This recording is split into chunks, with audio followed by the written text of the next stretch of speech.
wrote down what it takes to transition into FC25. And these tips pros do not want you to know and have been kept secret in the pro FIFA community, but today I'm here to reveal them. Pro players represent the pinnacle of how to transition in a new game, as the same faces pop up year by year, and you're probably wondering, why is this? Well, first up, the transition period. This is a time of the year around about now where pros will be grinding the existing game, aka FC24, to practice the important mechanics. What does this mean? Well, pros will play a very simple style and avoid any overpowered mechanics within that current year. Rather than abusing back post cross knockdowns, step over speed boosts, and seal out tackles, all meta aspects of FC24, they'll instead focus on scoring by working the ball into the box, focusing on touches to space, passing plays, and wing recycle attacking plays. And in regards to the defense, they'll focus on exercising their stabilizing jockey movements, right stick switching, tracking, and right stick reading, all skills which are necessary to master in any year. This is so when pros begin playing the new iteration, they're not stuck in their old habits of abusing the old meta, and it situates them in a perfect situation to start learning the new meta. So if you haven't figured it out yet, the secret to a smooth transition is mastering the basics. And let's face it, who wins the big tournaments? It's the pros who make the least amount of mistakes and the pros who have perfected the basics. We're talking about passing, touches, minimizing sprinting, maximizing percentages, and abiding by the defensive rule. And you might be wondering, what's this defensive rule? Well, we're going to get into that very shortly, but in general, before the release of the new games, you must master the basics. Moving on to the defensive rule, which again is another secret that pros don't want you to know. And what's the defensive rule, might you ask? Well, it's the underlying rule or key to defending in any given year, determined by a single factor, and that is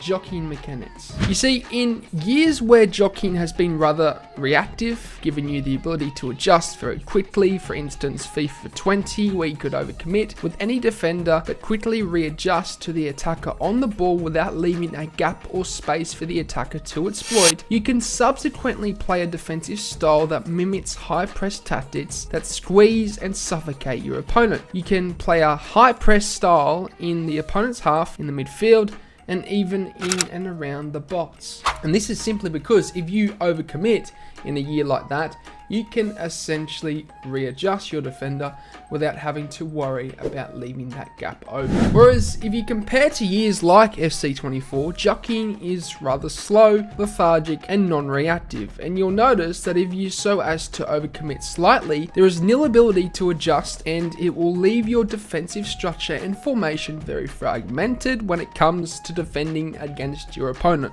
Therefore, it requires you to adapt to a defensive style that mimics a very tight, structured, and non-aggressive style of defending, because if you don't abide by this defensive rule, then you'll be punished game in, game out for your high press tactics. So the moral of the story is, when you go to transition into FC25, make sure you pay close attention to the jockeying mechanics within the game, as this will be a determining factor as to how you should defend in the new game. Lastly, an important factor to a smooth transition is your formation. Moreover, when transitioning in a new game, you want to utilize a formation that facilitates the ability to learn the new meta, and this is best done with balanced formations including the 4-4-2, 4-2-3-1, and 4-3-3.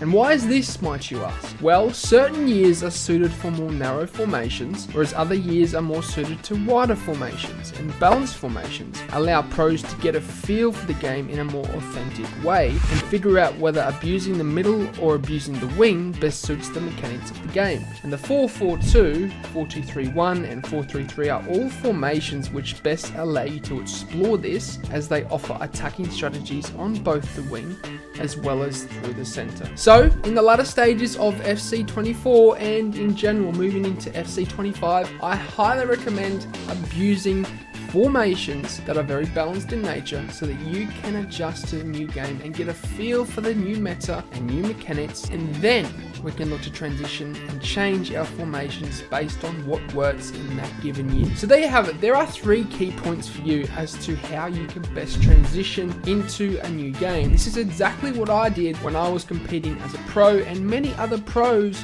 do this themselves. And so many of you probably wonder, why are they so successful year in, year out? It's simply because they are utilizing these key tips to help them adjust and kickstart the year off in a flying fashion. Now I am coaching one-on-one, preparing people for FC25. If you want to be a part of that, the link is down below. And of course, if you enjoyed this video, you may just enjoy this one here. If you enjoyed the video, then I'd really appreciate it if you hit the subscribe button. And lastly, if you do want any pre-gaming fuel or supplement, then head over to atpscience.com, which is the first link in the description, and use the code DylanEtsATP at checkout to get yourself a discount. Not only is it the cheapest way to get supplements, but it helps me out a ton, guys, so thank you.